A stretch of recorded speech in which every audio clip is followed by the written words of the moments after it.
Welcome back to Fantasera Football. This is your Week 3 recap. Fellas, if you're tuning in for the first time, you might want to buckle up because you are about to witness a woman willingly admitting to what she was wrong about.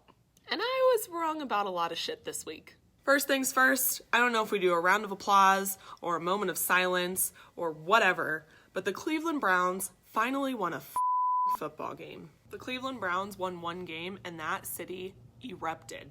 They literally gave people free beer all night because they won a regular season game. People were crying in the stands, hugging each other. Then you have the guys that have been tailgating since 8 o'clock in the morning. Let's be honest, for the last 2 years, the best part of a Cleveland Browns game has been the tailgate. These guys are just losing their shit. Baker catches a pass in the end zone and they're like, "We're going to the Super Bowl!" Calm your tits, it was one game. Then there's the Bills. The Bills didn't just beat the Vikings in Minnesota, the Bills smashed the Vikings in Minnesota. Just jacked up my parlay. This was me watching the Bills game.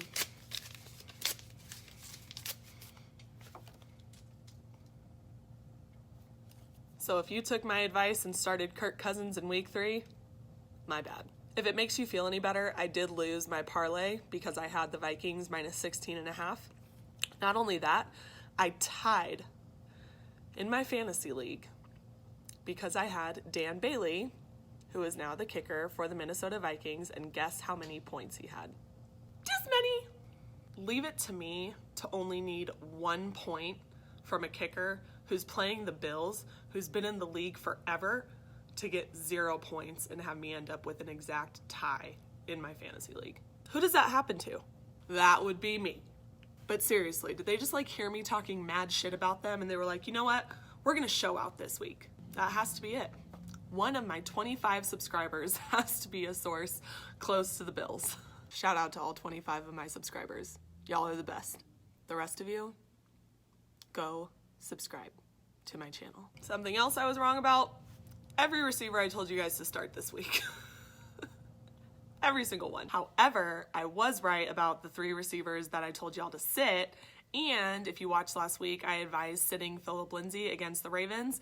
I don't know if you guys watched the game, but he got ejected, and there is nothing worse than having a player that you have on your fantasy team get ejected and leave the game. All right, I was right about a couple things though. I told you guys to start Jordan Howard and Giovanni Bernard.